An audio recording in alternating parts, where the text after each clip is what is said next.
I'm Rob Van Dam. The whole show. From Battle Creek, Michigan, weighing 230 pounds, RVD. Heck yeah. So jumping into that one and didn't have any back support. But That's it. You did a fine job. Did a fine job. Yo. Ooh, hey. There's a new face in the room. Hey, It's Frankie Kazarian. Frankie Kazarian. What's up, guys? Yo, TNA heavyweight champion. Are you a heavyweight champion? I was the heavyweight champion, not currently, but I am in my own mind. So I guess that's what matters. You'll get back there. It'll be fine. That's just it. That's it, man. You guys.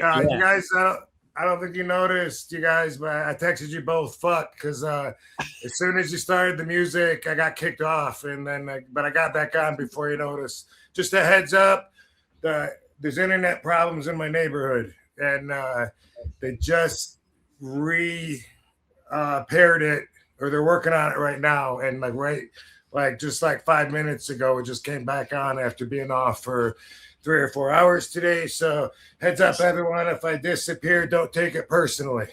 That's right. Rob's not powdering. He's not ghosting anybody. But we're live. And it's a trash night, but it's no trash night because Frankie Kazarian's here. So. Steven! Come on, get the trash. Yeah, it's trash night here in Las Vegas. You're right. I'm going to try to not forget. All right. Cool. Boom. Well, thanks for having us, Frankie. A lot of times I end up getting people's phone, not a lot, not enough, but I get people's phone numbers, and I'm thinking, hey, that'd be cool to have him on the show sometime, him or her. And then I drop the ball because my follow-up game is weak. Understood, man. Understood. I know we saw each other. I think probably WrestleCon in Vegas was the last time, and we had chatted a little bit. In the UK for that was it. That's right. That's right. For wrestling. Right. That's right. We were there for a couple of days. That's right. Yeah. But didn't I used to see you when I very first went to Rick Bassman's UPW shows? Yep. Yeah. I was like a staple UPW guy, and you came in and you were a top WWF star at the time. You wrestled a guy named Suicide Kid Mikey Henderson, and you guys had a really good match. And I was there from the beginning stages of UPW. Yep. The first time I met you, you won't remember this, of course, but when I was training with Killer Kowalski, he used to go to all the ECW shows that were in like Massachusetts, New Hampshire, Maine, all those, and he dragged me to some of those. And I remember meeting you, and you were like, of all the people there that I thought was going to be a dick to me, like it was going to be you, because you were like a top guy, and you came out and like said hello to Walter and introduced yourself to me, and you couldn't have been cooler. So that we're talking 28 years ago, so that obviously stuck with me, dude. So, and then getting to know you later is like, oh well, he's just a cool dude, so it makes sense. But then just being like a 20-year-old scared to death wrestling student, you never know. Yeah, of course. So he started you then, Kowalski? Yep, I moved out there. I traveled from here in SoCal to Malden, Massachusetts to start training, and started there with Walter in early '98, and got rolling there. Yeah, which was best thing I could have done. We probably had this conversation before. I don't remember specifically, but did I tell you that when I first had my mind made up that I wanted to be a professional wrestler, I bought my very first plane ticket, took my first trip by myself that I'd ever been on, and I went to that school in Malden, Massachusetts. Oh, wow. Yeah. Yes. So to back up a little bit, it was a wrestling magazine, and it said, do you have what it takes to be a pro wrestler? And it said, you send $5 in, they send you a list of all these schools. Yeah. So I'm writing to the addresses. I'm calling the ones with phone numbers. And Kowalski was one of the people that, talked to me himself. Couldn't have been cooler. And I'm just 18 years old. And this motherfucker, Kowalski, the legend, picks me up from the airport himself, drives me to the hotel, gets me from the hotel, takes me to the school later, then back to the hotel, and then ended up taking me to the airport all himself. And I always wondered, like, later on when he would introduce his students like yourself to me, because he did that in WWE a lot too, and he really put me over strong. Like, he'd have a bunch of students, and he'd come by and he'd say, "See this guy? This guy is the best wrestler they got." Yeah. And that really meant a lot. He would say that to me. He might have said it to everybody, but I love. But he definitely did it. He definitely did it. He had no reason to blow smoke. So if he said it, he thought it. I always wondered if he had any idea that I was that same kid, that visited way back in, let's see, that would have been 88. That would have been 88, I guess. Wow. Yeah, I mean, there's a chance he did, man, because, like, I know, like, the fact that I drove from SoCal to Malden, that impressed Walter a lot, and he always kind of took care of me. And same thing, my first day there, he picked me up at my little Roach Motel I was staying at, and really just kind of was very gentle and very caring and very cool with me when he didn't have to be. So it makes sense that he would do that, Uh-oh, Rob's frozen. I thought he was just deep in thought. I thought he was too. Well, I'm sure he'll come back. But Frankie, I think it's neat. You are kind of like the last of your kind in a lot of ways. It's like, I think you, Tommaso Ciampa, obviously Rob learned under the Sheik and stuff like that. But, like, to have that kind of legacy, how gratifying is that for you, and to take the trajectory that you have over the course of your career? Yeah, awesome. It means everything. It means everything, man. Like, without Killer Kowalski, I'm not, I'm probably a pro wrestler, but I'm not probably sitting here talking to you guys, or I certainly don't achieve what I've achieved, because he really installed early on, a work ethic, and there's a focus on the fundamentals that is lacking today, and just gave me such a head start, if I would have started anywhere else, especially anywhere local, certainly at the time. I'm very, very fortunate to have, come from that kind of old school mentality, when somebody would ask you who broke you in, and, what you said next really determined how they were going to treat you, Right. Who broke you in. Kowalski, that holds a lot of weight with a lot of people. So, man, it gave me such a head start on everything, and I'm so grateful for it. What is something that you really carried with you from Kowalski that he kind of instilled in you that, like, just still applies to today's pro wrestling that a lot of people could learn from? Well, a lot of things. The one thing he always said, which stuck with me to this day, because it's so true, especially in pro wrestling, is believe half of what you see and none of what you hear. Mm-hmm. And right.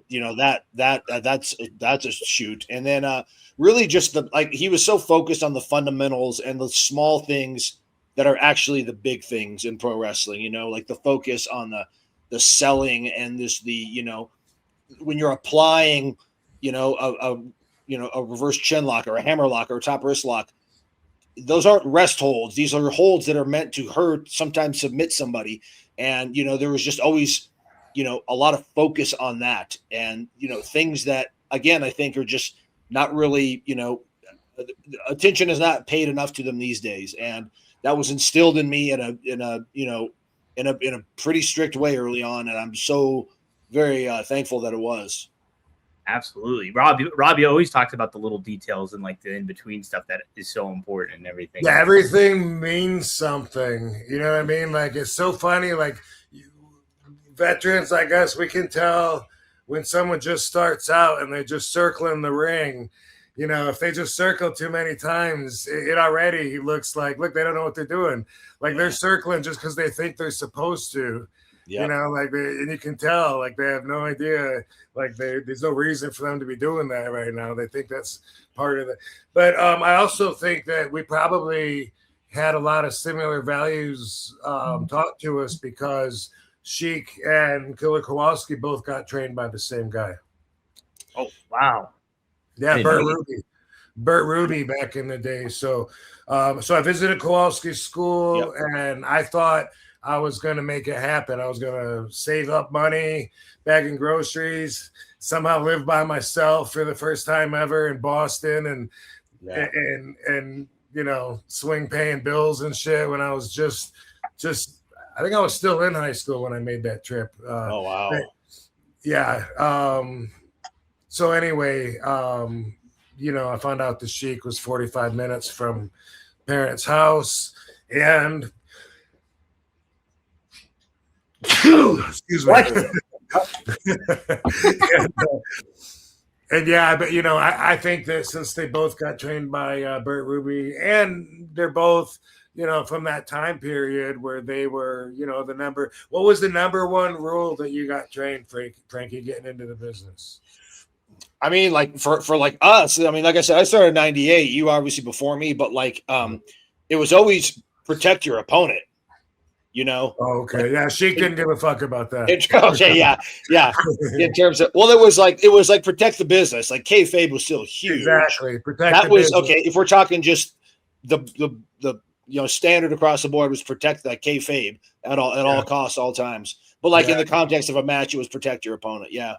Used to be the number one rule in the business, and now it doesn't even make the top 10. No. Now it's the least. I mean, God, we have television shows showing how the donuts are made now, so it's like, you know, that's dead and buried. But you know that, you know, not my favorite aspect of the business, but you know, that's for. No, I went into this wormhole where like I disliked it so much that I almost started liking it, because it was like they're making like a new kayfabe where everyone watching this is going to think that they have it all figured out now, that they know how everything works, and to the normal fan watching, they have no idea what it's like to deal with all these egos, politics, jealousy, people wanting to get themselves ahead, everyone wanting to get themselves ahead, and cutthroat, you know. And so for them, they believe it's just, you know, people showing up at work together, you know, being told what their job is, and then just doing it, and they don't. So I kind of do like how it swerves them in a different direction than they expect. Yeah, it's crazy. Like more people seem interested in the behind the scenes now, almost more so than what goes on in the ring. You know, there's so like when I was coming up, obviously it was a different time. I could care less. Like I just wanted to watch good wrestling matches and cool, you know, and wanted to watch, you know, my favorites and like Tito Santana and Ricky Steamboat. I just wanted, you know, I could care less, you know. Again, it was a much different time, but it's just so crazy how like it seems like the fans like crave that backstage rumors and what's going on, you know. They're so invested in that stuff. Oh man, big time too. And it's like, I think looking back at like back in the 90s and even early 2000s and all that stuff, there was still that distance that fans had between the wrestlers and the fans. Like nowadays, everybody's so accessible and it's attainable to like, interact with the wrestler potentially online or something like that. Whereas there's like that air of mystery, of that degree of separation.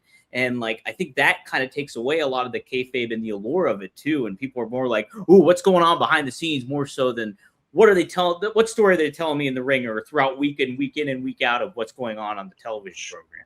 Sure. And a lot of that, you know, that goes across the board, you know, and a lot of that has to do with, you know, the advent of social media. And, you know, I mean, you know, it would have been weird to see, you know, Elvis, for example, like tweeting out what he had for breakfast, you know, like it just, you know, he like those guys seemed like, or Michael Jackson or like any of those, you know, those major stars, like they seemed almost like aliens. They were just not even real human beings, you know? So it's just crazy now that you can, you know, your favorite actor, wrestler, TV star, chef, influencer, whatever it is, you know what they're doing every hour of every day. You know, so I think it's like, it's really, you know, it's created, you know, a society or a system where there's not that big giant superstar like there was, because everybody feels like, you know, they know they know their favorite, star, no matter what genre it is. It's just crazy. That's a great point too. Yeah, it's across the board with everything. Yeah. There's an expression I heard a long time ago that I liked that said, accessibility is the measure of fame. And great. Yeah, a lot of times, I end up arguing with agents, or whoever, like, hey, or even Cameo, like, hey, you can do like phone calls one-on-one with them. I'm like, I don't want to be that accessible. You know what I mean? I can leave the messages. That's cool. I don't want to be, on the phone for 5 or 10 minutes or whatever. Right. It's just for that reason, Yeah, exactly. And like, I'm a pretty private guy by nature, and I let the fans in as much as I want to. I'm not gonna, peel back that curtain any more than I already have. It's like, is that just, sometimes I think people are too accessible, and like everything they do is just out there. Absolutely. Yeah.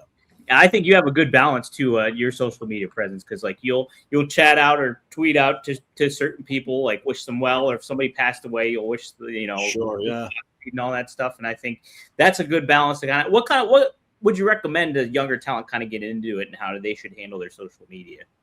Oh man, first of all, that shit's out there forever. So, I can't tell you how many times I've rage tweeted and then erased it, because it's like, dude, it's like, for a minute and a half, I'm furious and I'm, ready to just set the world on fire, and then cooler heads prevail. So number one would just be like, be very aware. Do not go on social media when you're inebriated in any way, shape, or form. And if it's, if it's not going to matter in, 5 minutes, 5 months, or 5 years, don't worry about it. Just, like really just, use it to benefit you, to push your stuff out, to promote your stuff. And don't take it too seriously, dude, because Twitter and Instagram, and it's not even a real place. It's not, it's just, it exists in the ether. It's, at the end of the day, nobody is going to be sitting on their deathbed thinking, oh man, I wish I tweeted more. It's all bullshit, but but it has a lot of benefits. It does. There's certainly a balance. Like I like it when, certain wrestlers lean into it, like to their persona or who they are, and I think that's great to do too. Sure. But there's a lot that goes into it, no doubt. Yep. Frankie, I remember you being on Briscoe and Bradshaw, and I think you brought up something where you were in the same room. Killer Kowalski brought you in the room, and there was all these legends with them and stuff. And he brought you in there as a young guy. What can you take back that story? Do you know what I'm talking about? Yeah, I know exactly what you're talking about. It was like I was talking to Rob about Walter used to bring us to the shows, and ECW was running in Maine, and he brought me up there, and he always wanted like he would get in the ring with the guys, and he would show them stuff, And so he brought me in the ring, and he's like, and I remember I was in there with Lance Storm and Chris Candido, and he's showing them this weird waist lock reversal, and he wanted me to do it. And I'm like, just a couple months in, and I'm like, dude, I am so out of my element. But anyway, so I'm trying to show him the thing that Kowalski had shown me. And then later that day, they were looking at this local guy named Dave Vicious. He was a local guy from Maine, big jacked up dude with blonde hair. They wanted to see him, just see what he could do. So they put me in a match with him. And literally I'm 19 years old, 20 years old, and I'm in the ring, and around the ring there's Bam Bam Bigelow and Sabu and Rob and Jerry Lynn and the Dudleys, and there's Paul Heyman. It's just like a murderer's row. And I'm literally like trembling, like scared to death. Like I don't belong here. They're not looking at me. They're just looking at this guy. I was just there to take bumps, but like just as terrified as you can be, because like, dude, I was like, I wanted to go to ECW. That was like, I knew WWF and WCW, that was the big times and the goal. And eventually, but I'm like, dude, this is what I like. And these were like, my heroes. But I'm also scared to death of every one of them. So it was just certainly unnerving. And just, it was like, I got through it, but it was like, wow, that was like the most on the job, terrifying training ever. I could imagine. Just, oh man. Oh, crazy.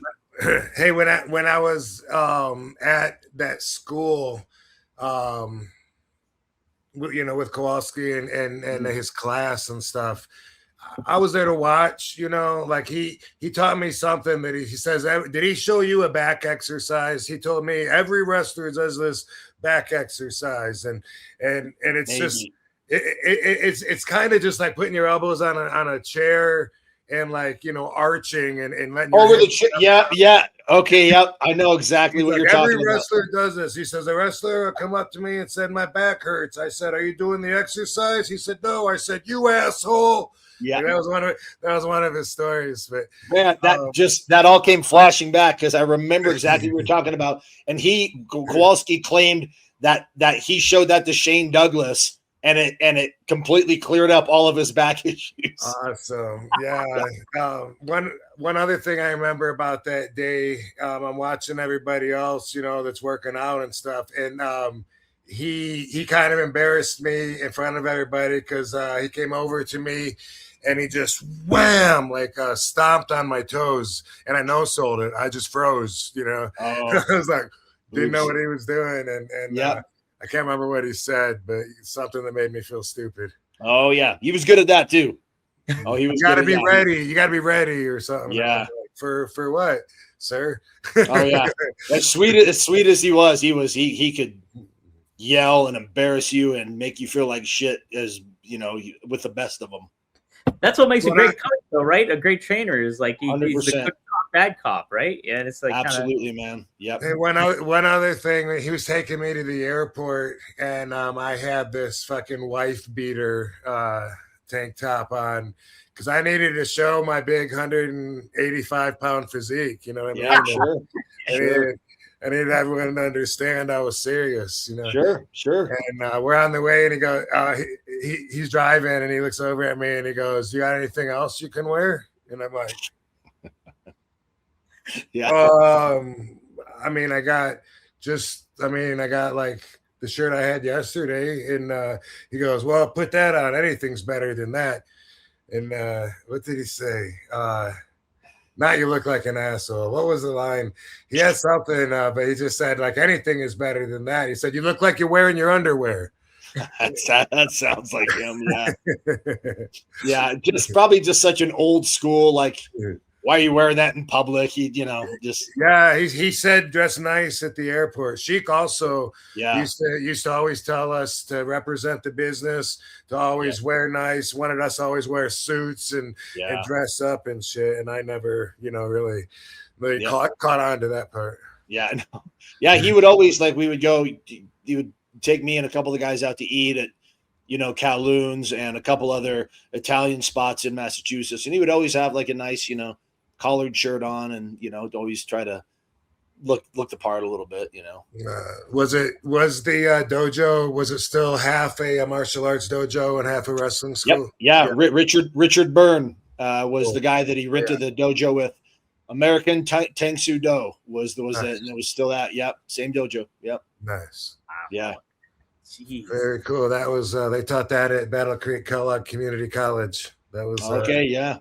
Yeah. We only had 3 places you could go to learn martial arts. It was a really pretty small town, but they did offer Tang Soo Do. That's it, man. Yeah.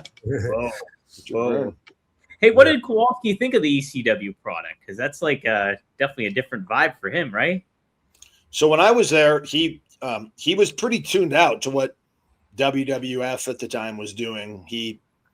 I think he thought it was silly and just, probably overproduced. And I think he really liked the ECW stuff because it was gritty, and, there were guys that just looked like just tough, rugged guys, like throwback guys, guys. And then, there were brawlers, and then there was technicians and a little bit of everything. So I think Walter really, really enjoyed that, and the fact that I think, when he would go there, everyone would treat him really nice and was very respectful to him. And Paul was always nice to him.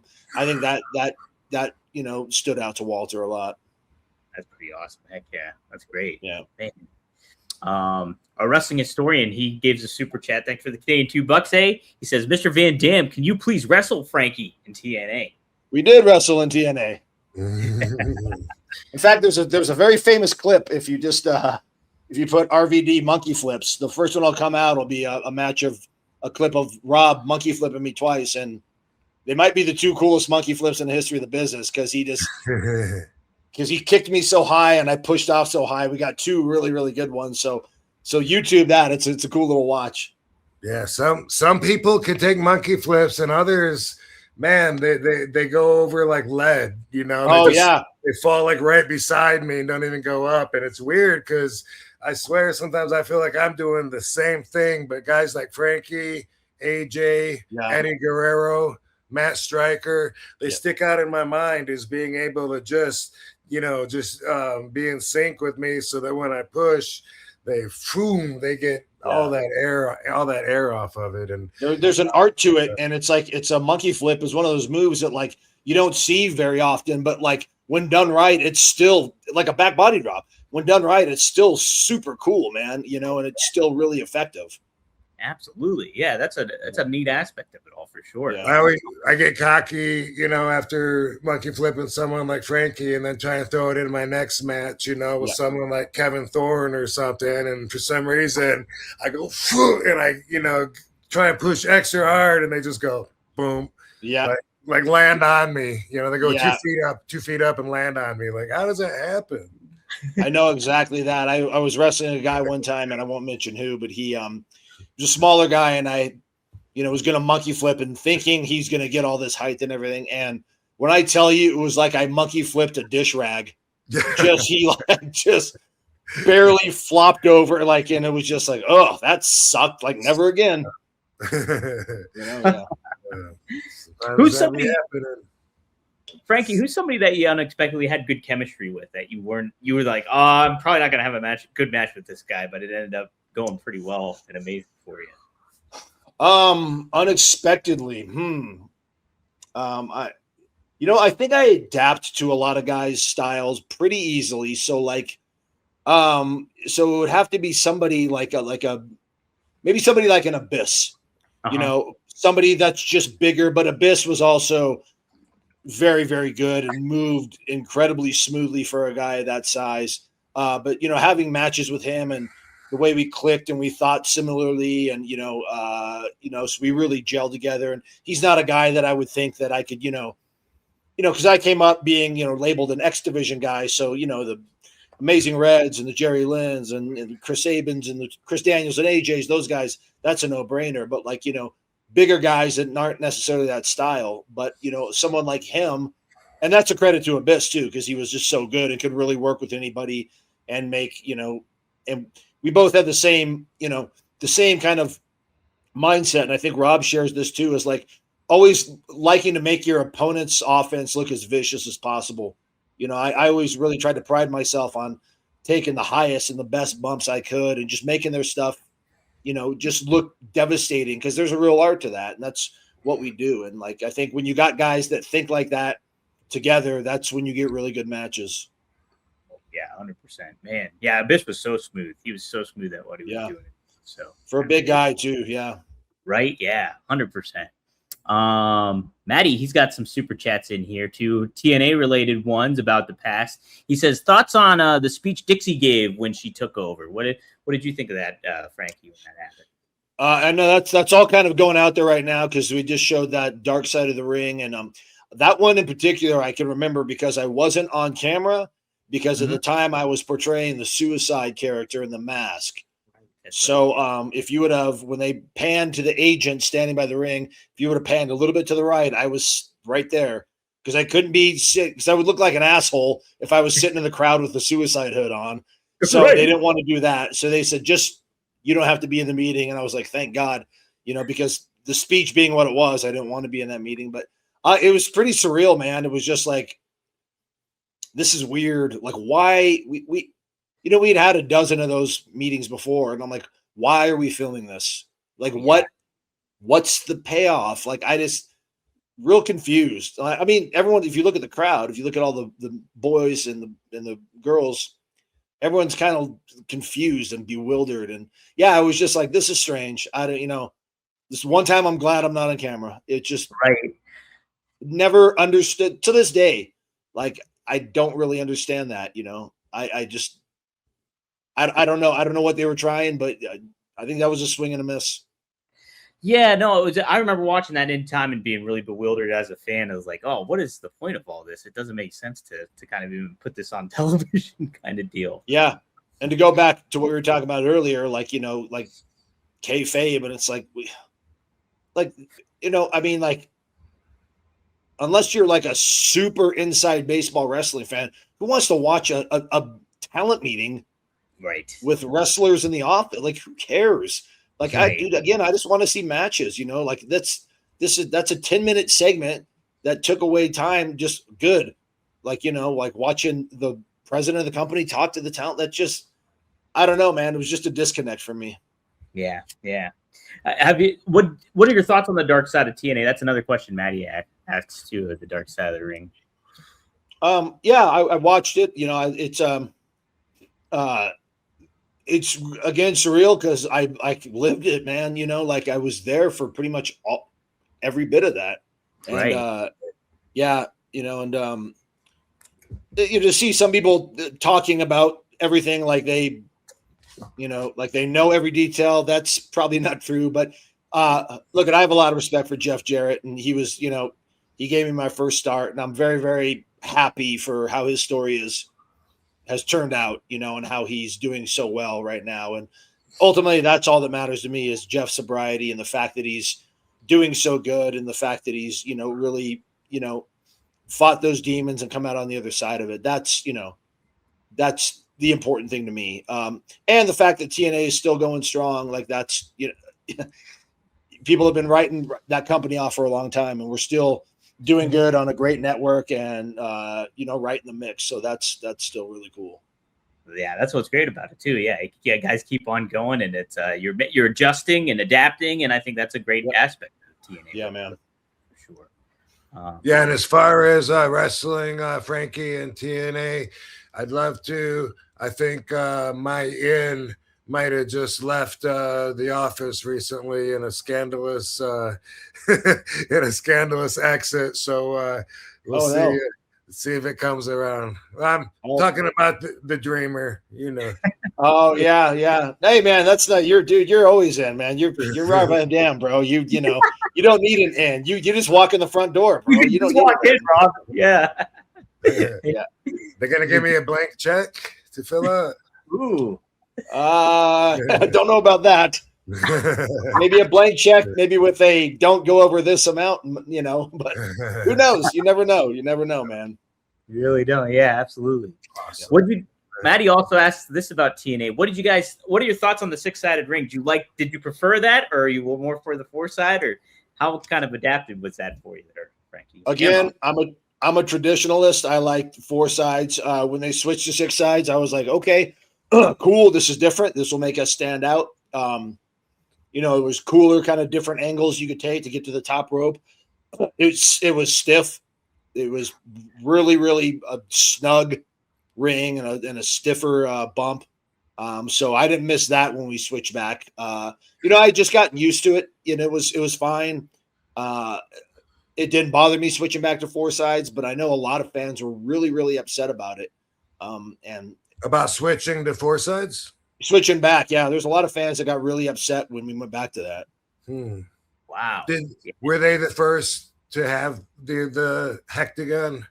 So I think wasn't one of the companies in Mexico doing it? I think AAA didn't AAA do AAA was doing it, yeah, because AAA was doing it probably before that, but obviously nobody in the States had seen that like on a mainstream wrestling show. So I think that was Jeff's thoughts. Like, let's, we're going to TV, let's bring something completely different, and it worked. It's did it make a huge difference at the end of the day? I don't think so. Like, the TNA wrestlers were going to bust their ass and put the best product on they could, regardless how many sides the ring had. But wrestling fans really kind of fell in love with it and got, pretty surly when we switched back. That's kind of surprising. So for me, I also preferred the 4-sided ring. Yeah. But I understood what TNA was trying to do by being different, and I thought the idea was cool, but I thought that when it played out in actuality, I thought that what the difference did was more negative than positive because it was harder to recognize the product for what you know as pro wrestling, and that was really where they were trying to compete. When I went there, that was of course when they went live up against Monday Night Raw. Yeah. They switched to the 4-sided ring when I went there, so I never got in the 6-sided ring until Mexico with the Triple H. Yeah, but from being in it though, I have to say it really wasn't that much different as far as like you go to run the ropes and there's ropes there. You don't have to like work around it or whatever. Right. Except maybe climbing the rope in the corner, or doing a split-legged moonsault was a little different. But besides that, I was surprised at the lack of difference. Yeah, because the angles of the ropes, and instead of like that, it's like that. So for you doing the split leg, you got to make sure your legs hit on a certain angle to get that rotation. Yeah, and you know what? The timing of when they switched it was bad because Hogan had just come in, and the perception was that he's changing everything, and then they switched the ring.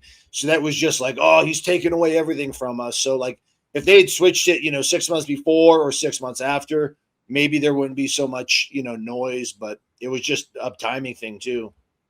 Do you think that was a big misconception at that time? Like that Hogan was wielding too much power around and all that kind of thing at that? And, because there was a balance of like younger talent in the mix with veteran talent at the time.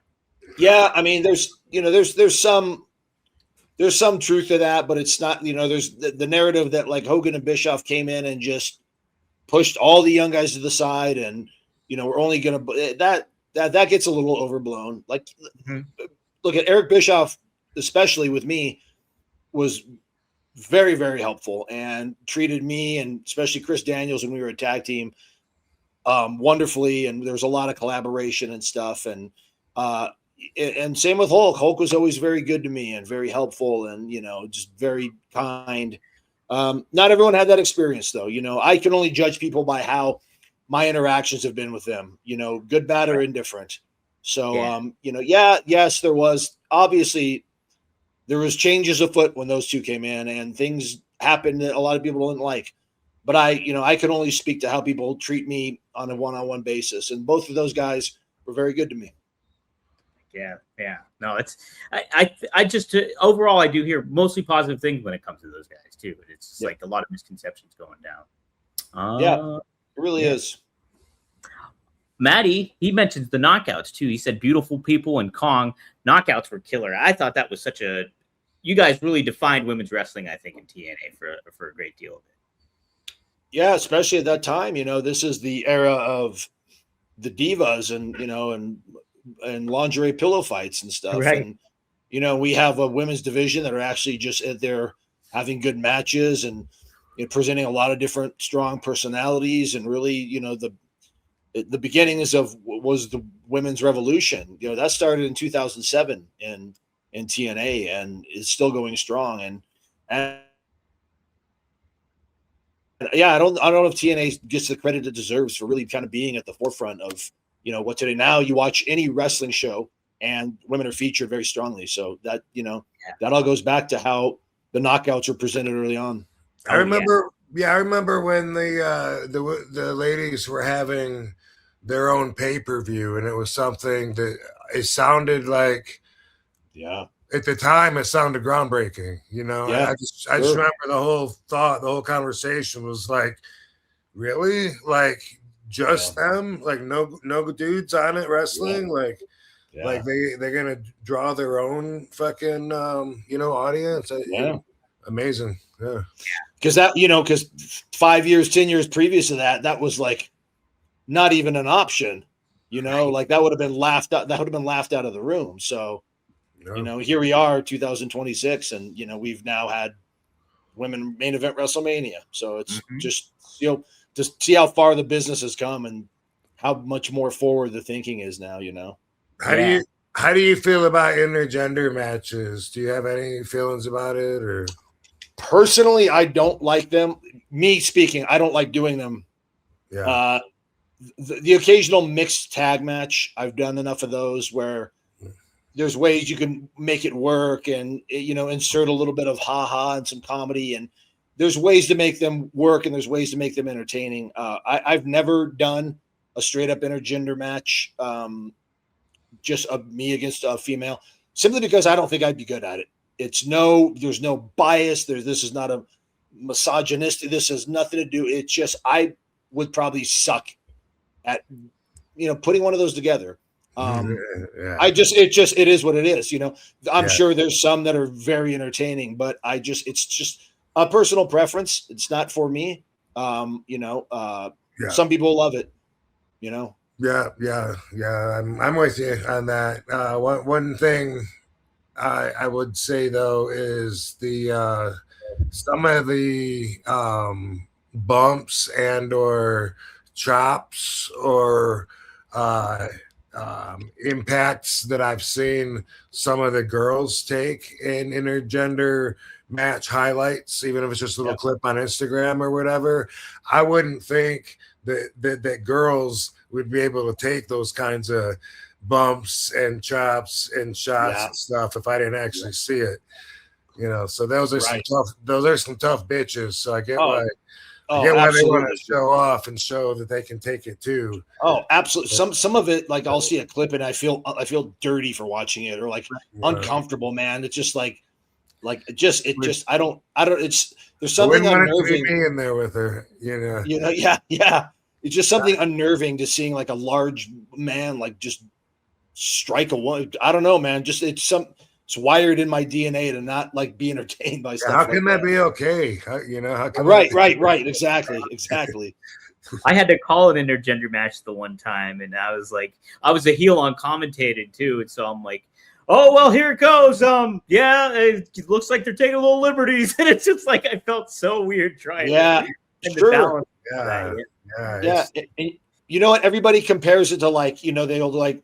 You look at an Avengers movie and you got Black Widow beating up a bunch of guys, and it's like, how is that different? And it's like, yes, okay, I see your point. And how it's different is that's a production, and there's stunts and there's coordinated strikes and everything. When you're at a live wrestling show, you're seeing a man strike a woman. It's pretty different, yes, we can suspend disbelief a little bit, but that's just taken a little too far. And again, simply my opinion, Yeah, no, it's definitely preferential, but I feel the same way as well. Sure. Yeah. Maddie. Oh, yep. Well, he says Sparkum about to get higher than a drass pussy. You know it. Hey, Sparkum if you got him.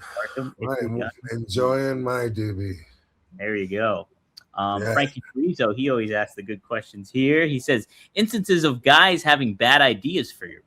Is there moments where you're just like somebody pitches something, you're like, no, we're not going to do that, or that's horrible? Absolutely, dude. For me, it's a lot more like wrestling the newer, younger guys, just because they're not on the same page at all. You know what I mean? And I'll go with what just popped into my head, and it's brother up in Canada, Mr. Channing, the first time when I went to wrestle him, he's talking about, we got tables, we got chairs. He said we got doors under the ring if you want to use it. And I'm like, doors? What the fuck? Why are there doors under the ring? Just in case you want to use them. Yeah. Why the fuck would I use a door, and why would it be under the ring? Like, I don't get it. Like, how does that make sense? What do you mean? He's like, just, instead of, it's something, if you want to like bump, we could do something with it, bump to it. I'm like, why, bro? But all the time I gotta take what he wants to do and go, make it mean more. Maybe pretty much the exact same answer, man. Especially now, it's just the guys wanting to do stuff for the sake of doing stuff. All guys will say, oh yeah, I for the beginning of the match, I have an idea to do this, and this, and I'm like, okay, we can do that for the beginning, that for the middle, and that for the end. That was their whole. I could take their whole beginning idea and space it out, and it's like, dude, we can make a whole mat. There's no need to so it's like Rob said, it's really kind of putting the reins on some of these guys and just getting more out of less. You know, you can make so much, you know, mean more. That's the true art of what we do. So like that's, you know, not necessarily bad ideas, almost too many ideas, and, you know, not well thought out, and just trying to, again, doing things for the sake of doing things. And if you do that too often, it all runs together and the match is going to suffer for it. And you get desensitized. The viewer gets desensitized about all that too. 100%, man. Yeah. How did you find the balance when you, like, obviously being trained by Kowalski and stuff like that, but then getting into that X Division kind of style and, you know, the AJ Styles kind of aspect of that? How did you personally kind of find the balance of when to turn it on really quick and then when to, like, slow it down and make it a little bit more, you know? Learning on the job, man, being in there, you know, with guys like, again, like with wrestling, the moves, the how to do the moves came very natural to me because I was an okay athlete and I was an obsessed wrestling fan. So you could show me something one time and I would learn the how, the why, when, and where to do the moves. That's what took longer. But for me, I was very, you know, coming into TNA and going on, I was in the ring with guys like Rob and guys like Jerry Lynn and guys like AJ and guys like Kurt. And, you know, when you're in there with, you know, and Christian Cage and these type of guys, and when you're in there with guys like that, you really learn how to, like, a pacing, which is so important to a match. And, you know, the beats and the rhythms and the nuances and the dynamics. You know, a match is like music. You know, if it's a thrash song and it's 5 minutes of screaming guitars quick, that's, you know, that's okay. But if it's like, you know, if it's like the heavy intro, you know, the chorus slows down, then it's just so much better. So for me, learning on the job with all those gentlemen I just mentioned and so many more like that helped me grow by leaps and bounds, man. Oh man, I could imagine. Yeah. And just having that diverse catalog of all the different people that you work for over the course of time is invaluable for sure. Yeah, that's just it. Diversity, man. Like, so, you know, I tell a lot of younger students, if I do seminars, like, get out of your comfort zone, dude. Like, you can have a great match with your best friend, you know, on the circuit, you know, 5 nights a week. You know, wrestle the worst guy and have a good match with him. Wrestle the big guy, wrestle the small guy, you know, like wrestle as many different people as you can, because you're not going to be wrestling the same guy week in and week out when you get to a bigger promotion, you know? Right. Absolutely. Absolutely. I think it's cool too. You leaving AEW and going back to TNA and stuff like that. It's kind of, how does it feel kind of being back there? Cause it seems like you kind of have a new, almost quote unquote lease on life when it comes to like how you handle yourself and the kind of personality you give off. It's a different style of Frankie Kazarian. How's that? Yeah, I'm certainly having fun again. I kind of fell back in love with pro wrestling, and I bet on myself. It was one of those things where, you know, I was, you know, sitting on the bench and I still, you know, should have been in the starting lineup, you know, and if I wasn't going to get that opportunity, cool, that's completely fine, but I'm going to go take that opportunity somewhere else. And I did. And dare I say, it's been the funnest, most rewarding, almost 4 years of my career, being back here and showing that I could be a top guy in the company, and, you know, being able to go out there and, you know, cut 10-minute promos and have, you know, great matches with anybody on the roster. It's been super rewarding, man. Yeah. I can tell too, man. Something I really love that an angle that they seem to be going with AEW was you were going to be the elite hunter. And it was almost like you were like the Punisher in a way. Like, gonna go out, yeah. What were your expectations going into that? Was there bigger plans? And I'm sure you had something formulated in your head, but I mean, you know, the plan. CD and I had just done a stipulation where we lost to the Young Bucks, and we had a stipulation where the next time we lost as a tag team, we had to split.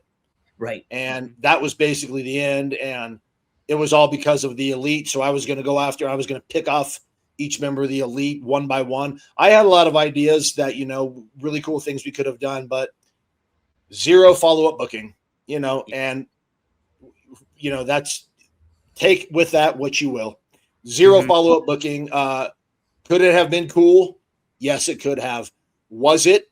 Absolutely not, because nothing was done with it. And that's out of my hands and above my pay grade, and just kind of led to a lot of the frustration that was already there.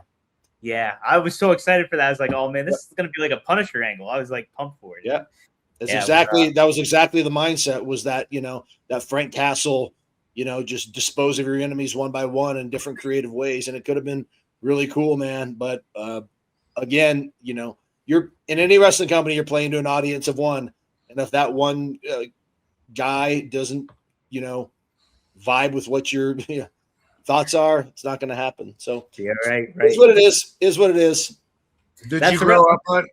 Did you grow up on Marvel comics, Frankie? Yeah. I grew up collecting. I was always a big Hulk guy, but as I got older, I got into like Punisher, Spider-Man, Wolverine, obviously, and Chris Daniels, who's my partner, is a giant, massive Marvel guy, much more knowledgeable than I am. But yeah, I mean, I'm a kid of the '80s, so like comic books and things like that were a huge inspiration for me. Yeah. Who are some of your Spider-Man villains? Rob and I were talking about that the other week. Your top Spider-Man villains. Yeah. Early on, Dr. Ock was the. I remember always hating his haircut in the books. like you guys remember what I'm talking about? Like he always has the bowl cut, and I was always like, this dude, but he's a scientist and he's like a nerdy guy, so it was like. But I was just like, God, why is this haircut so stupid? Of that, the big ones for me, like Green Goblin and Dr. Ock. Those are the guys. Those are just the ones I remember reading about the most and watching in the cartoons and stuff. Like those were, the guys that were like the formidable ones were always there. Remember the Vulture? Dude's like Vulture, this old ass man, but he's got like wings like Daedalus escaping from Island of Crete, and so he's a supervillain. Yeah, Spider-Man didn't care how old he was; he'd be like, "Crack." Fucking. That was Michael Keaton in the movies, right? He played Vulture. That's right. Yeah. Right, Reading that. Yeah. Heck yeah. No, the Vulture, I remember fighting him on the video games and stuff like that. Yeah. Spider-Man games. Oh, man. Remember they had it was the Sega Genesis. There was a really cool Spider-Man. Was that the one? That was the one. And the crocodile, or that whatever the is it Killer Croc or the alligator guy? What the lizard, man. That's it. That Yep. Yeah. That game was cool, man. That game was sweet. Yeah, I Yep. Yeah, those were on my weekly pull list. Also, besides like 5 Spider-Man titles, I also collected Hulk and Punisher. When he had it, and not as much Wolverine, just because everybody else loved him. So sure, that made me put more of my energy into Ghost Rider and sure. Oh yeah, sure. But yeah, I always liked Hulk, and I quit for a while, and then I remember seeing an action figure after I hadn't I'd been out of for a long time. This is still when I was with the Evil X. It just been a long time since I'd been into comics, and I saw an action figure, and it was Maestro Hulk. That? Yeah. Maestro, yeah. It was an action figure, and it was Incredible Hulk, and he had like a belt, and he had like the other superheroes crushed pieces of their outfits. He had Captain America's shield. Cool. Iron Man's helmet and all this shit. Yeah. I was just like, whoa. Like, I didn't know the storyline or anything. Yeah. But just that figure alone, I bought it, and it got me like back to comics. Right back into it. Yeah. Yeah. That's super cool. Yeah. I always liked Hulk because, like, as a kid, who can't relate to like a guy that just has this temper and loses his shit and turns into this giant monster and just kills everything. And I like that he was like, I like that he was a baby face, but like, then the next comic would come out and it's like, Hulk's taking on the Avengers and then he's beating the shit out of Captain America. I love that he was so unhinged. Like, he could just 1 week, he could just completely lose his shit and be a bad guy. I thought that was so cool because, you didn't see that a lot back in the day. It was always good guy versus bad guy. So it was cool that Hulk was, that shade of gray, pun intended, to kind of like be the tweener, Hulk autistic. Yeah. Well, that's what makes it great in pro wrestling too. Is there's so much of that crossover too, where you have these, sometimes strange bedfellows teaming up with one another, and then it's like you get all these alliances. It's I think that's what makes it so great with pro wrestling. That's why most people that grew up watching, especially from my era, you were into like comic books and wrestling because they kind of went hand in hand. Like it just played out the same way. Yeah. Absolutely. wrestling historian. He asked you a question, Kazarian. Mr. Kazarian, when you originally portrayed Suicide, how would you have liked that storyline to have played out? I thought the character was awesome. So how would you have liked it? Yeah, it's a good question. Thank you. I had a different vision for the. First of all, I fought being that character for various reasons, but when I was gonna do it, I was like, I'm gonna make this the best I can. I thought, first of all, I didn't want the character to speak ever. Mm-hmm. I just thought it would be cool if there was some mystique to him, and like eventually they made it have to cut promos, and it was just like ugh, and it just watered the character down. But like so there was a movie out called The Prestige with Christian Bale and Hugh Jackman, and they both play magicians, and they do one of their big tricks is they have a double, and like they appear in two places at once. So I had some ideas that I pitched about having like, Suicide in the ring, then the lights go out, and then there's a spotlight up in the balcony and Suicide's there. And it's like, what the, I just thought that we could do some cool stuff like that. And I also thought that like when my time was done being Suicide, somebody could take over and it could be like our version of Tiger Mask, that like there could always be a Suicide, but it's portrayed by a different guy.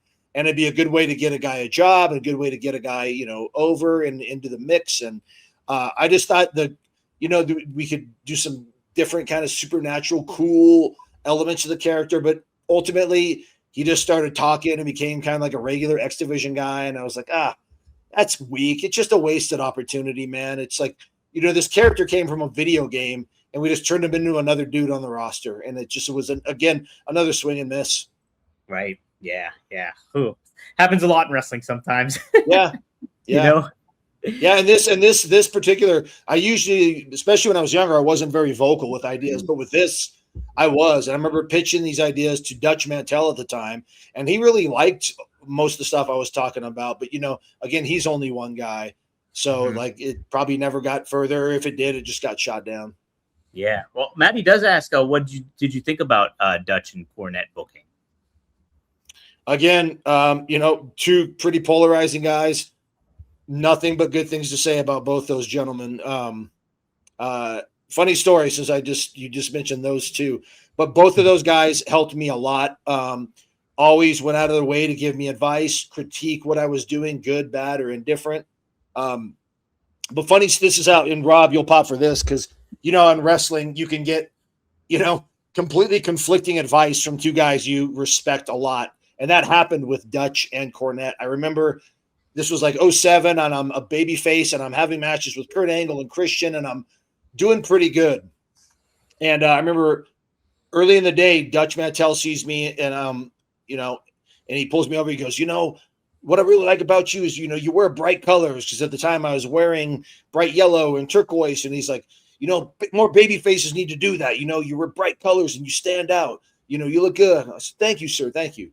That same day, Jim Cornette pulls me aside and he's like, I get it, you're a baby face and all that, but do you have to wear such bright shit? Like, you could show some edge, maybe wear some dark stuff, like but he was saying it, as a critique, as a, it wasn't like, exactly. But it was just funny how in the same day, those two guys who were both like brilliant wrestling minds, and both guys I respect a lot, giving me completely different advice. It was just really funny. So it's funny that you mentioned those two. But yeah, no, I always got along with both with great guys. Both were very good to me, very helpful to me, and I really, really respected both those guys. And I'm thankful they were there. Especially in my formative years, still really learning how to be a television wrestler and how to get over. Both those guys helped me a lot. Oh man, yeah, what great minds for the business in general too. Yeah. Both of them. Yeah. Rob, did you interact with Dutch at all? No, not really. I mean, I worked with him a little bit, just like, especially like when he managed Swagger and Cesaro.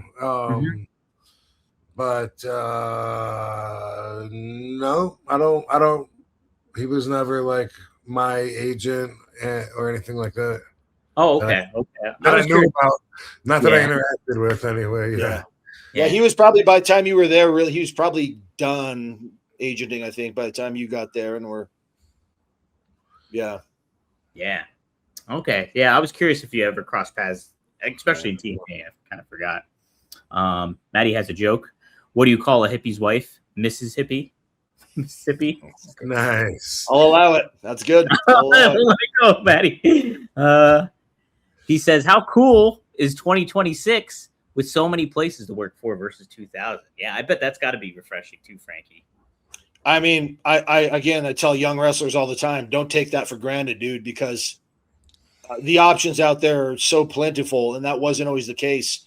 Rob can probably speak to this better than I can because he's, kind of the generation right before me, and there's fewer opportunities for him, and like I was always, I was still considered an undersized guy, and it was still the land of giants. So it was like, you needed to look a certain way to even get looked at. Nowadays, there's a lot of wrestling out there. So I tell people to take advantage of that and, don't take that for granted at all. Yeah. Oh man. Totally. Yeah. Yeah.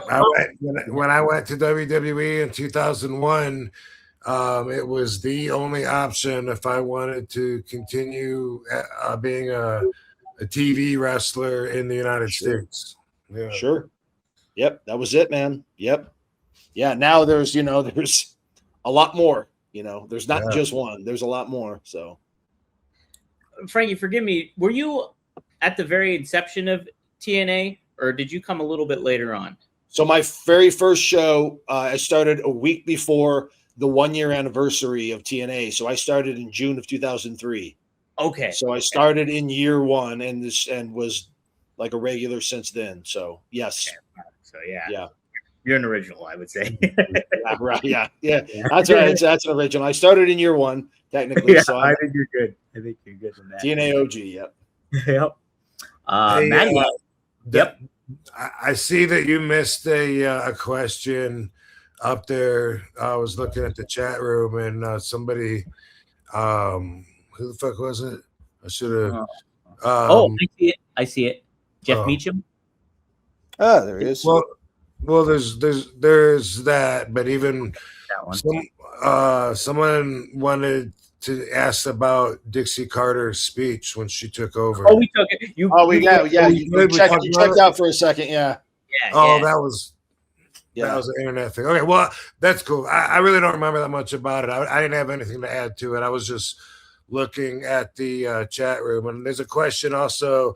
Is it true that me and Bill Watts didn't get along? And no, not really. I just, when I met him, I mean, I'm like a fucking 8-year-old. I mean, I was really young, and Ron Slinker was there. He was Bill Watts' friend, and he's the one that got me the job and the one that named me Rob Van Dam. And anyway, he just didn't want to use the name Rob Van Dam. That doesn't mean we didn't get along. And so I became Robbie V.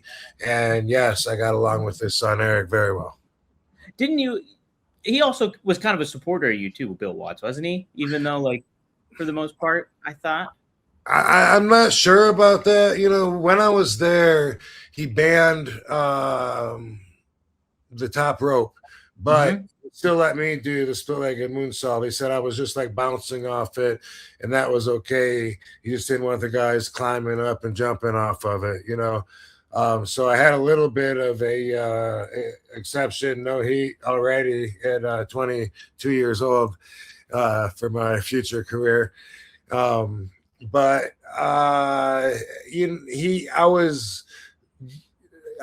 could say this: I was winning matches. And then he got replaced with Bill Ole Anderson.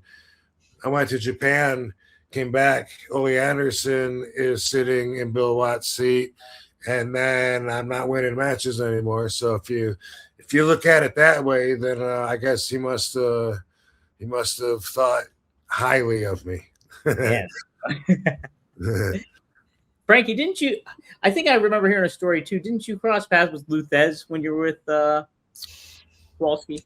Yeah. Kowalski came out to Vegas to do a card show, and I drove out and met up with him. And I got to go out and have lunch and hang and talk with Kowalski. Mr. Thez, and Bob Orton Sr., Bob Orton's dad, Randy's grandfather, and got to sit and just listen to those guys. Just like again, talk about on the job training. Just you're talking about like Lou Thez, and that's one of the like founding fathers of what we do. So really, really cool, man. Very cool. Oh man, yeah, that had to be surreal. Yeah. Super Yeah. surreal. Yeah, and I was like, I'm a student of the business, and I really respect the history of it. And I think the further we get, away from it, people start forgetting guys like, that really, really paved the way. And so it was really cool to be able to sit there and break bread with this legend. It was, wasn't lost on me. Oh, I imagine not, right? Yeah. Yeah. Jeff Meechan chimes in for $5. He said, just popped in after seeing The Odyssey with my son. Good on Dom, chatting with two of our family's favorite people. Hope all are well. Thanks, Jeff. Jeff Meechan, shout out. Jeff's a bud. He's a good dude, man. He is a good dude. What up, Jeff? I hope you mean The Odyssey, the third book of the Homer's trilogy that portrayed the trip home of Odysseus or Ulysses. Same guy. Mm-hmm. 10 years to get home from the Trojan War. Great story. Yep. I didn't know if there was a new movie of it or whatever, but yeah, it's supposed to be just a giant blockbuster. Obviously, just came out. Came out today. Yeah, today, and then it's Okay. it's getting good reviews. I'm actually seeing it on Saturday. So It's supposed to be massive. It's probably, I'm guessing that's like a 3-hour plus one, right? That's got to be. it's like 3 hours. It's like 3 hours. Christopher Nolan directs it and stuff. So Yeah. Right. That's definitely worth checking out. I'm definitely gonna look into that. Rob, I was actually going to ask you about it since you're such a Greek mythology fan and stuff. Yep, I'm a Greek geek. Greek geek. The Iliad, which is the book on the Trojan War, is supposedly book number 1, with the Odyssey being book 3 and a missing book in between. Oh. Yeah, so from the same author, his name was Homer Simpson. Yep. And the first book is the beginning of the war. Everybody making their way to the beaches and setting up, and then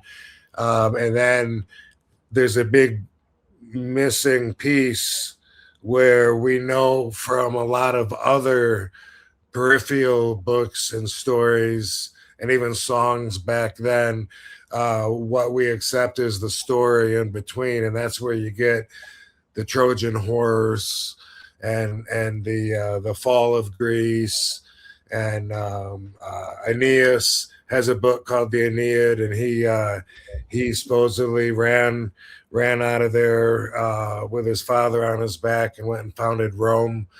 And Roman mythology is, by the way, the same as Greek mythology, except the names are just different. So Zeus is Jupiter, and like that. Aphrodite is Venus. In case you didn't know. But so yeah, that would be to someone that's fascinated with Greek mythology. That missing book in the middle would be like the ultimate treasure to find. Man, that's super cool. Let's get the search on. We'll search for it. And by the way, the Odyssey is the 10-year adventure after the war of Odysseus, who'd come to help the Greeks fight and made it all the way to the end. Now he's going home, and it takes him 10 fucking years to get time. Long ass time. I'm excited to see the movie for sure. Yeah, it looks really good. Yep. Speaking of movies, Maddie does say this. In my opinion, the Marvel movies never lived up to the comic books or the cartoons. Oh, I can't really say I can back that up. I've been blown away by like the Avengers movies I've seen. I'm like, I can't believe they brought a comic book to life like this, and I'm actually seeing this fucking go down. Like, what do you think, Frankie? Yeah, I oftentimes, that the book is better is always like, okay, well, the book is going to be interpreted in your mind a certain way, you know. So what they put on film will never live up to that. But like for the Marvel movies, specifically the Avenger movies, like if that's not a cartoon coming to life in the coolest way possible, I don't know what, like, I don't know how those could have been done, especially Infinity War and Endgame. Those are two of, not just comic book movies, two of the best movies I've ever seen. And just, again, and it's not because of the special effects or anything, it's because the story is so good. But yeah, those movies were incredible, man. Not all Marvel movies have been the best, but like I think their batting average is pretty damn good. Right. Could you imagine as a kid, like I always like couldn't even fathom, like, oh man, could you see like the, Spider-Man or the X-Men or anything like that? And then when they finally happened, it was so awesome. And then like, I think the payoff was overall pretty good. I thought that first phase of Marvel movies are, that's amongst some of the best stuff ever, dude. Absolutely, man. Huge mark out for that stuff. Yep.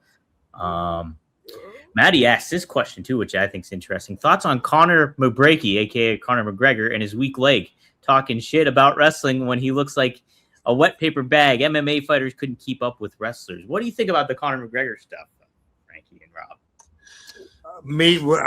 I think the guy's already proven himself. He's cocky as shit, makes him a good heel, but a heel that can back his shit up. And he's made so much money when he fought, was it Floyd Mayweather? Yeah, huge. Yeah. They made so much money, and he's such a fucking draw every time he steps in. So I think, what happened, I saw him practicing that kick before. Did you see that? Like there was footage of him practicing that same kick right before the fight, and then he went and tried to do it off the bat and fucked up. Maybe that's why he's practicing, and maybe his knee was feeling weak. But either way, like when something like that happens, I can never jump on the bandwagon and say, man, he's a pussy, he's fragile, because really it's amazing that we all don't get hurt a lot more. It's very physical and could happen anytime. Like when I thought I was indestructible until I cracked my ankle, or I can't remember if it was my foot or ankle, but that match with Rhino when I had to give up the TV belt, and it was just doing a baseball slide. But my ankle rolled underneath me. That's all it took. So, couldn't be indestructible anymore.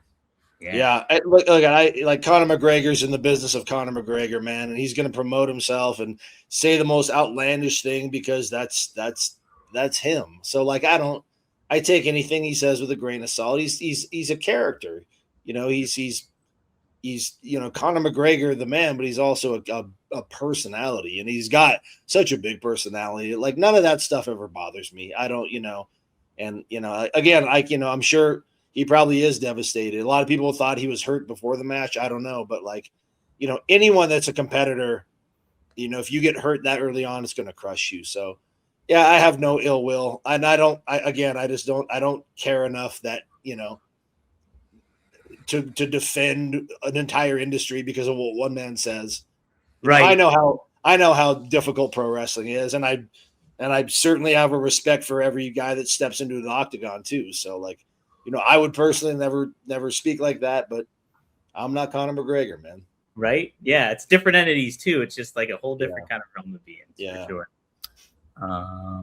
Frankie, $5. Thank you. He says, who are some guys who could safely do the riskiest moves? And then he says, any stories of wrestling against guys who were stars in the 80s? Okay, so that's interesting ones. Who could safely do riskiest moves? For me, I mean, my default is AJ Styles because the guy was just such a freak athlete and so good at, just making everything look so effortless. Like some of the stuff he does was just dangerous, but he just pulled it off just with such poise and grace, shit, Rob, I'll put you in that same category, dude. Not just because you're here, but like, I mean, like for everyone, like Rob's a pretty big dude, and he does some incredibly athletic stuff, and it's not easy, but he makes it look easy. So guys like that, guys like, smaller guys like Amazing Red, they, and Low Key and those guys, they did some incredible stuff too. So yeah. And as far as wrestling guys from the 80s, I mean, dude, I was fortunate enough that I got to wrestle the Bushwhackers, and they were screaming at me the entire match, calling spots, yelling at me, just everything's on the fly, just yeah. And I got to wrestle Honky Tonk Man early on, and look, dude, for me it was a thrill. I was a kid that grew up in the '80s, and I'm, seemingly watching these guys 1 minute and the next minute I'm wrestling them. So anytime I got the opportunity to, wrestle one of those gentlemen, I always really enjoyed it. I could imagine, right? Man, yeah, hitting those guys in the 80s.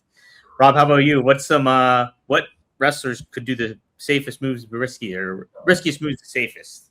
So yeah, the two guys that make the top of my short quick answer list is Rey Mysterio, and also Sabu.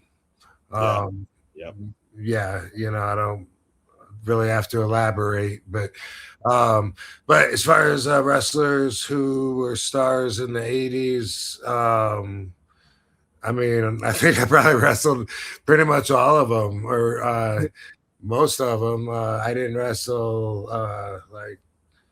let's go with who I did instead of who I didn't. I'll just Greg the Hammer Valentine. I wrestled him a lot when I was just like 2-3 years in the business, learning a lot from him, wrestling him a lot of times and listening to him. Manny Fernandez, Pistol Pez Watley, if you guys know who that is. Watley, yes. Marty Jannetty, even though he doesn't remember the match in Aruba. I think we were tag partners though. So that I don't think that counts. Let's see. One Man Gang. Oh yeah, that's true too. Bam Bam Bigelow. Yeah. I'll go ahead and end my list there, but a lot though. Yeah. I believe it. Hey, Frankie, are you good for one more question or anything? Do you got? Sure. We can do one more. Yep. Okay. Cool. Let's do this one here. ASOS, thank you for the $5. He says, Frankie, any good memories or stories with Booker T? What did you think of his TNA run? Booker was I was in Booker's first match in TNA. It was, he first came in and it was him and myself tagging against Bobby Roode and Christian. So I was there at the very beginning, kind of just thrown into the mix. Book was always good to me, man. Again, a guy that for me at the time, just being in the ring with him raised my stock, showing that I could be on that same playing field and hang with a guy like Booker. And I always I thought he was hilarious backstage.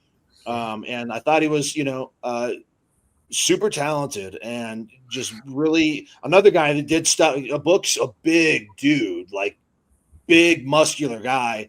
And he's super athletic, like doing stuff that like a cruiser, like working almost like a cruiserweight, but like being 6'4", 250 or whatever Book was. And yeah, he just, again, always, there to like give you a bit of advice or, constructive criticism. And Book's always cool, man. He's always a dude to this day. If I see him, I really, enjoy catching up with him and talking and reminiscing. Heck yeah. He's a down to earth dude. Definitely up for that. No doubt. Rob's got some great stories too, I know. Oh yeah. Well, cool, Frankie. Is there anything you want to plug? I know TNA's coming up. I know that you guys got a show coming up in Philly that weekend of July 30th and 31st and all that stuff. Yep. We're going to be back in Philly. Going to be back live, which is cool. We haven't been live in a few weeks, so we're going to be live in Philly on the 30th. Really, huh? Yep, that's it, man. That's it. I know. Really? That's it. Almost writes itself, man. Yeah. So we're doing that. We got Lockdown coming back in Chicago, and Impact on every Thursday night. And we're really, really hitting our stride and putting on some great shows. So be sure to check us out.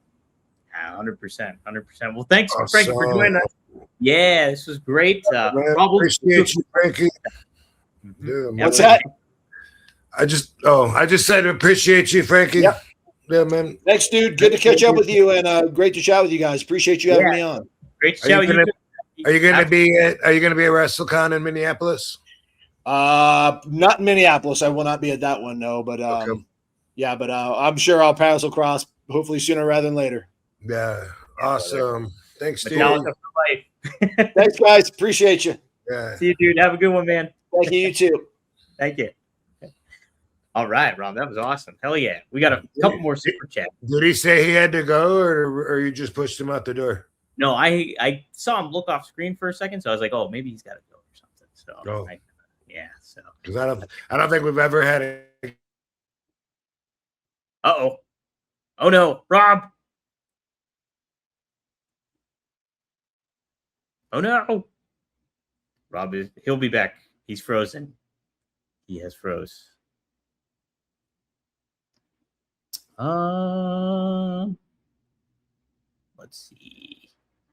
Seeing what I can read for the super chats here in the.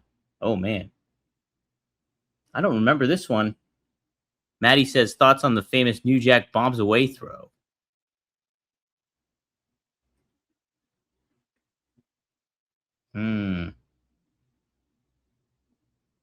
I don't know that one, Maddie. I don't know that one. World Superior for thou. Do you mean Benoit? Here, the Rabid Wolverine? Here, Rob will probably be back in a second. Those dang internet issues. He's got that weird internet happening. Oh,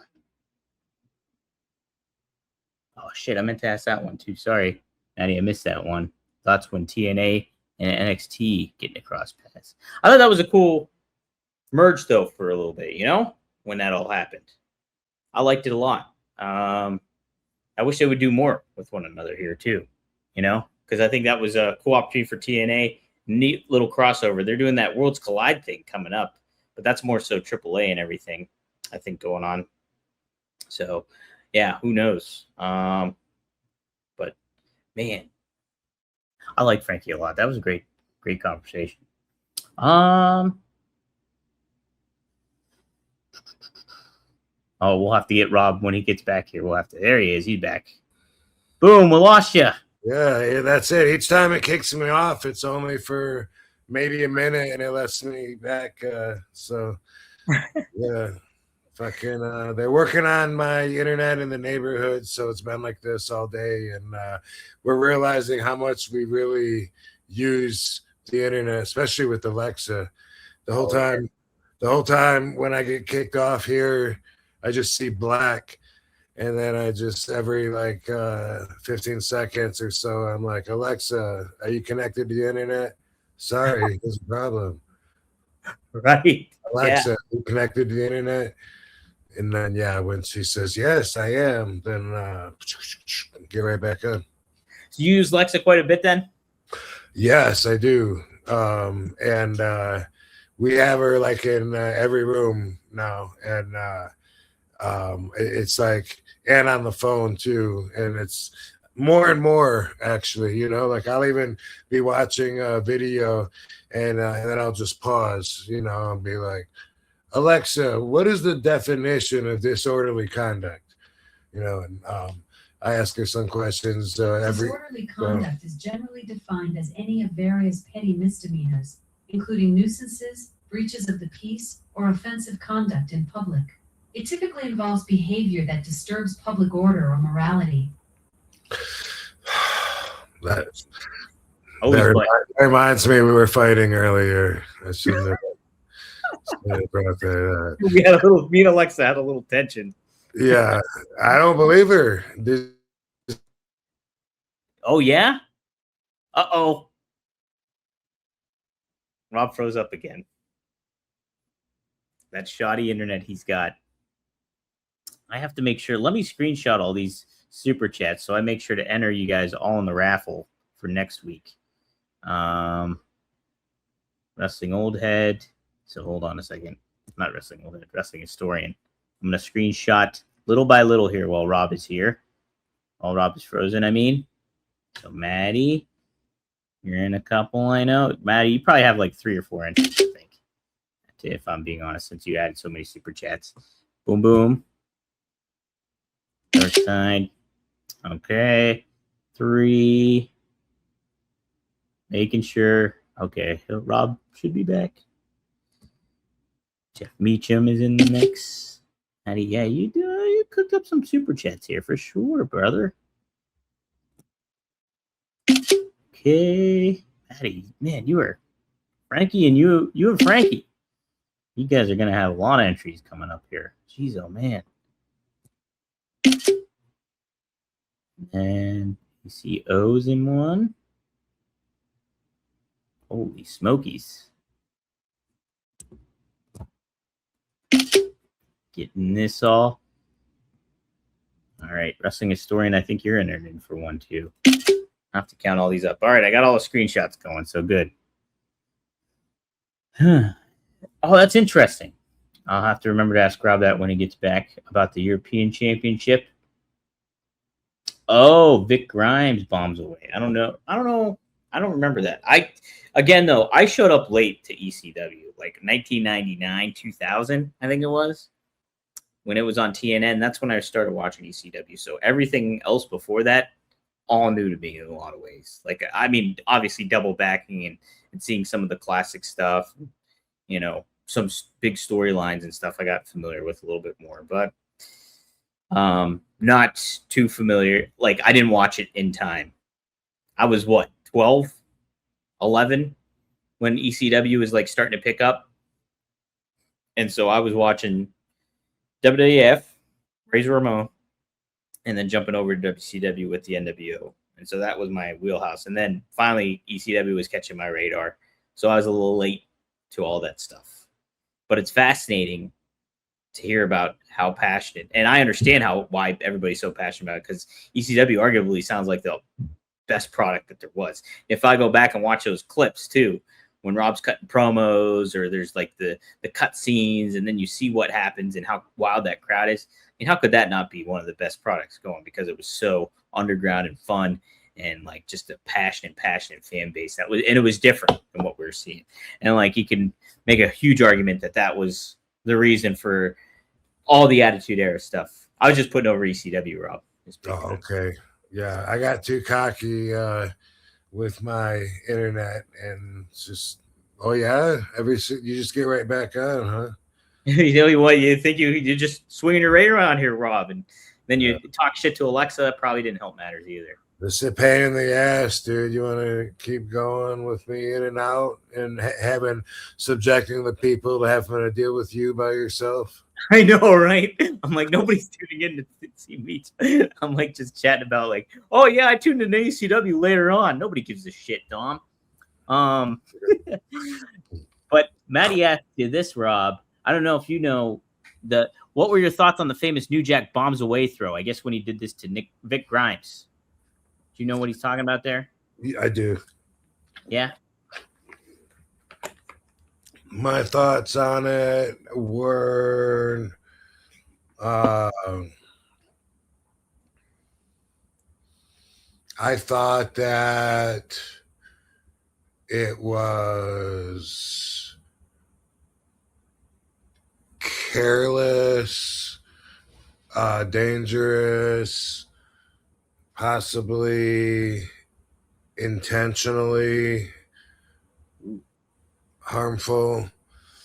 And I had the perspective of being a competitor there, you know, so when it happened, you know, I was very much, you know, like,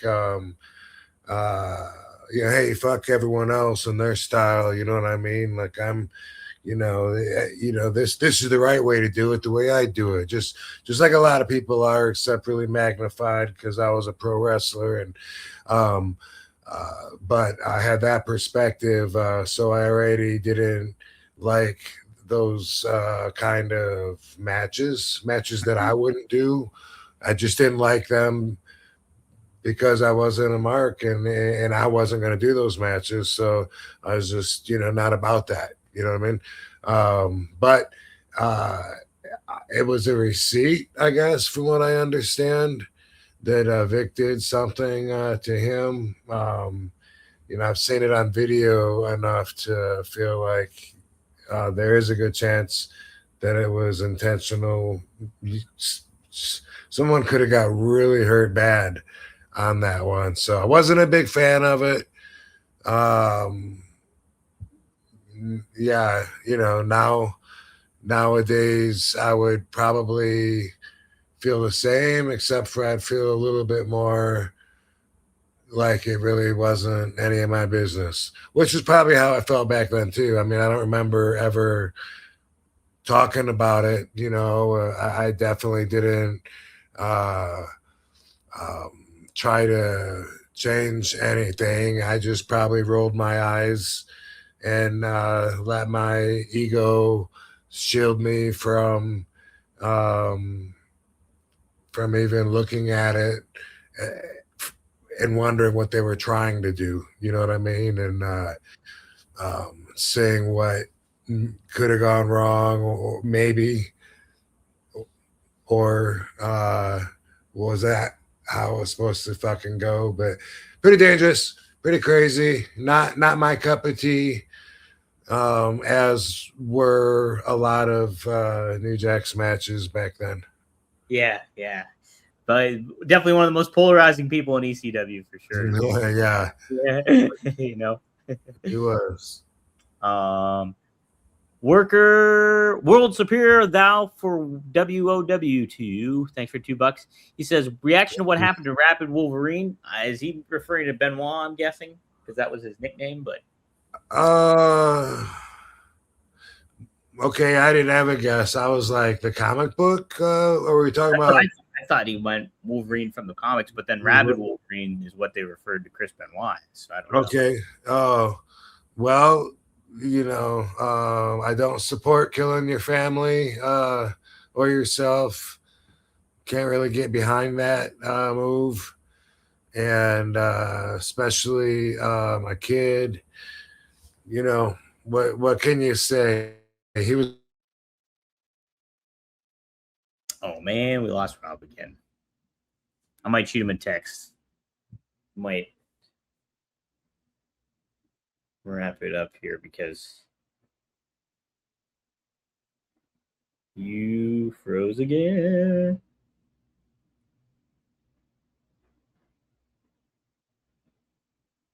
Dang internet.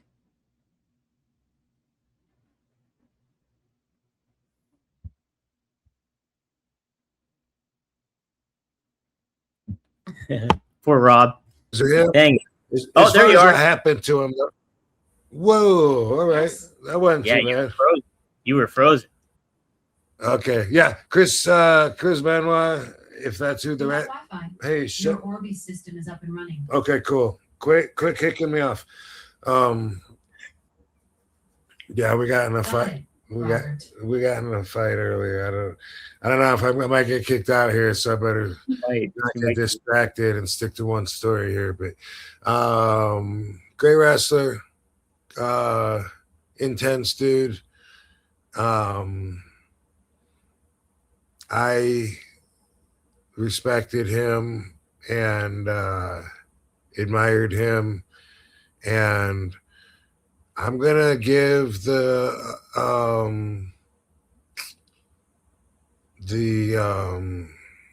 CTE a lot more credit than a lot of people will.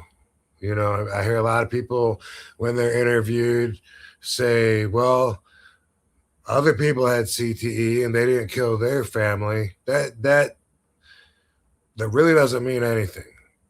You know what I mean? Yeah.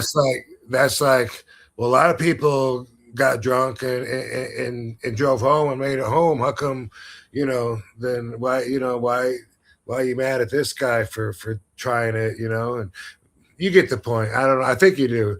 Anyway, everybody reacts different to everything. That's like saying, that like, well, my grandma had Alzheimer's, but, she never fucking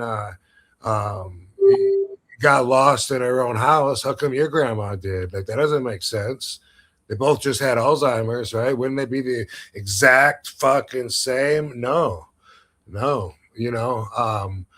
When someone does have Alzheimer's, which is very similar to CTE, the victim of it, person experiencing it becomes very unlike their normal self, and it's really, from what I understand, it's a really painful thing to go through. And I did have, I wasn't around it a lot, but I do remember my mom's mom on that side. The last time I saw her, she didn't know who I was.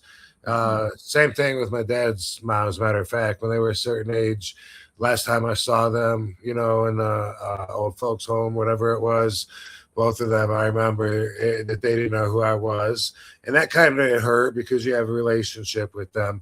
So if it's somebody that's real close to you, that you have a great relationship with, and then you just got to watch that rot away and deteriorate and watch them be hateful to you and mean, and you don't want to remember them being an asshole. You want to remember them being the way that you loved and stuff. And that's how a lot of them, not all of them, go down. But when you have CTE, it's a wasting away, degenerating disease of the brain, very much like Alzheimer's. You can have concussion symptoms and you can have a bad memory, and it doesn't mean you have CTE or that you have Alzheimer's. It's a very comparable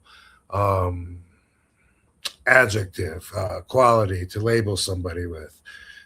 You don't get diagnosed with CTE until you're dead, and because they got to look inside your brain so far that machines can't do it this day and age. I'm sure, hopefully, that will change. But do I think it's possible that somebody with very severe CTE could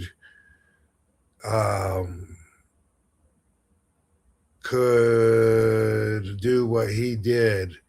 Yeah, I do. If I think that it's very possible. I'm sure there's other variables involved. I remember seeing I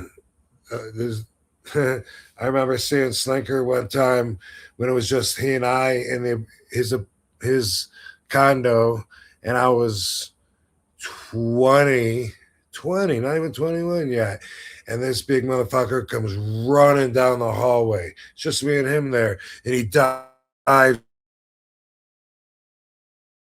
Oh no, we're gonna catch the story. Alexa's getting back at Rob. He dived. Then what next? What next?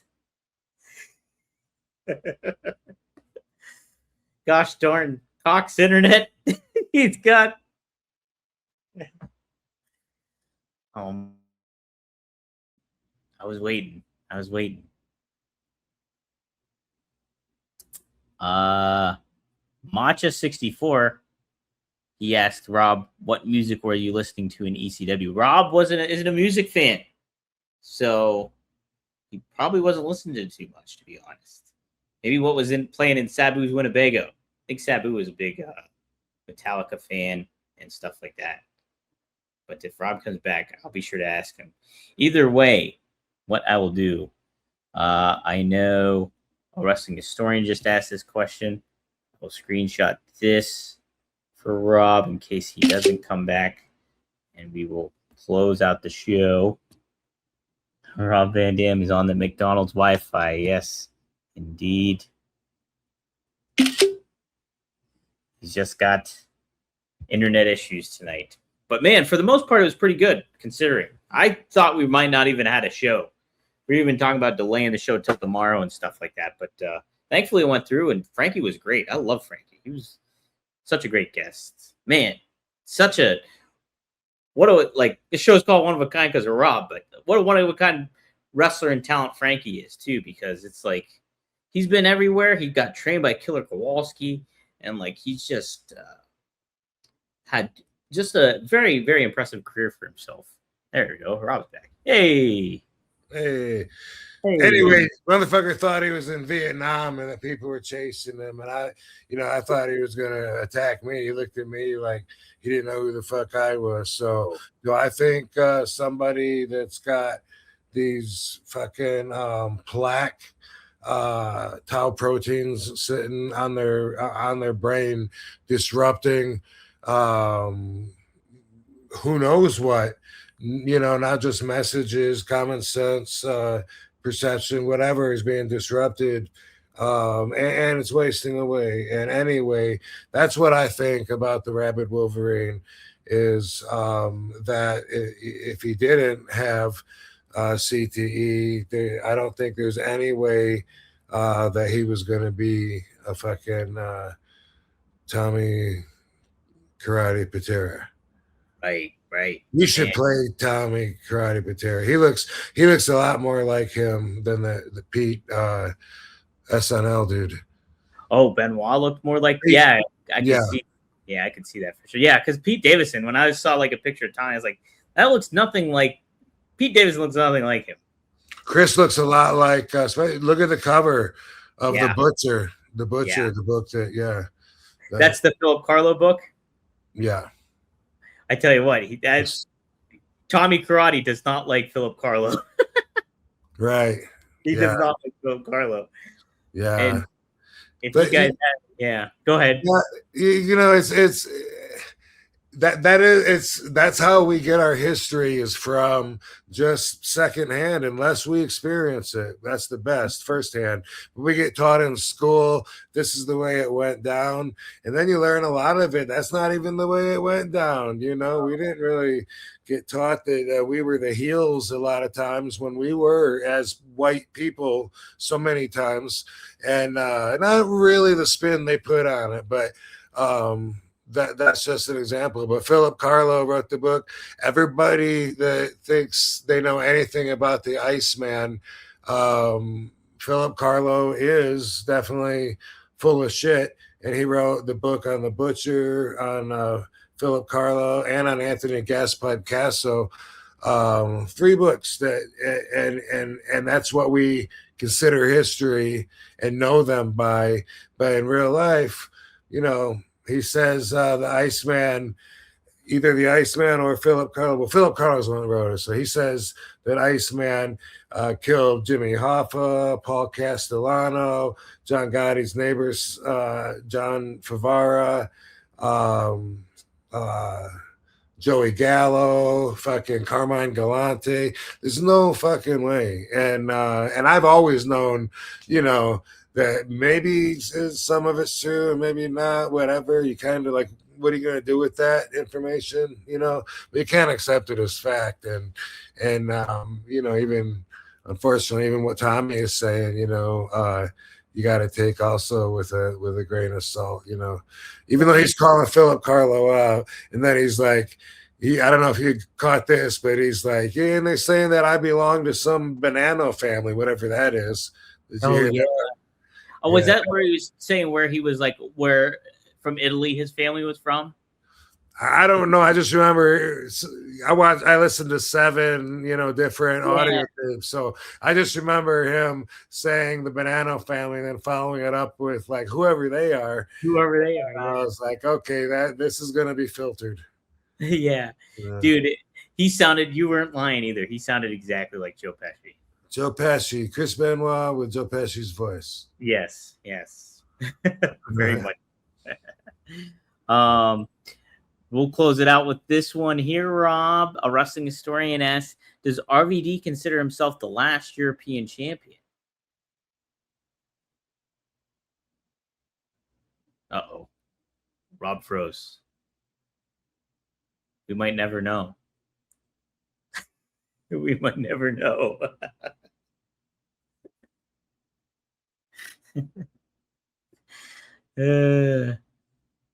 Did he? So I thought, I guess it was. Was it the European title and the Hardcore Championship that merged? I thought it was the Intercontinental title merged with the Hardcore Championship. Am I wrong on that? Am I wrong? I might be wrong. Let me take a look. I seriously thought it was the Intercontinental Championship and the Hardcore Championship, but maybe you're right. I don't know. Or am I misthinking all of this? Hardcore championship. Ship European.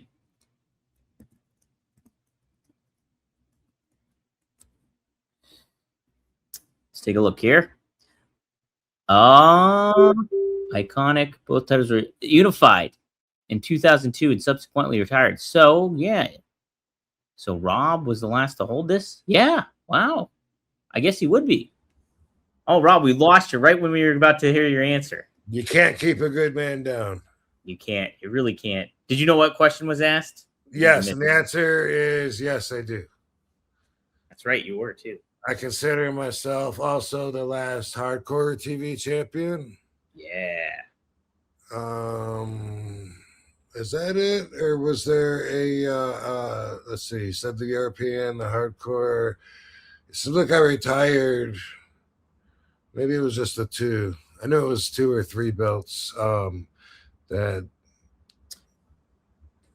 For all some I reason, remember. for some reason, I thought when those titles merged, I thought it merged with the Intercontinental title and it just became the Intercontinental Championship. But no, I looked it up and it was the European, and obviously you know, but it was European and Hardcore Championship.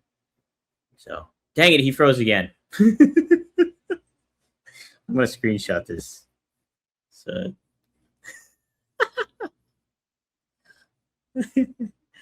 there it goes. Send that to Rob. We'll close it out with that, I think.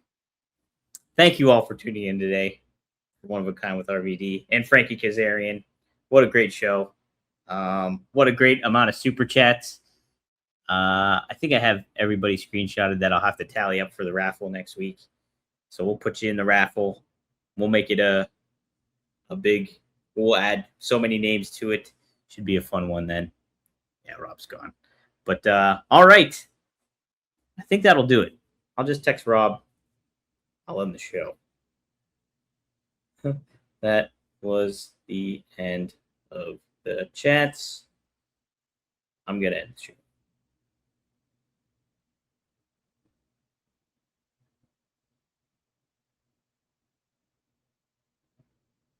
That's too funny. Let's see if he comes back real quick.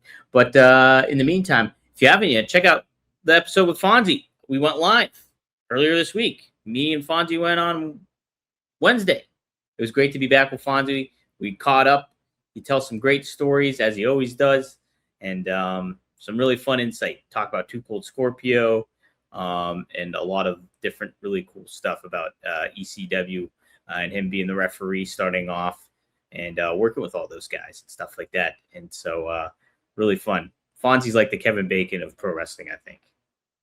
So, all right, that'll do it, everybody. Thank you all for tuning in. If you're not subscribed, go to rvdtv.com and hit subscribe. Like, share, get the word out. And we'll see you next time here on One of a Kind with who? Oh, with Rob Van Dam. Yeah. Once his internet gets back. All right, guys. We'll see you next time. Booyah.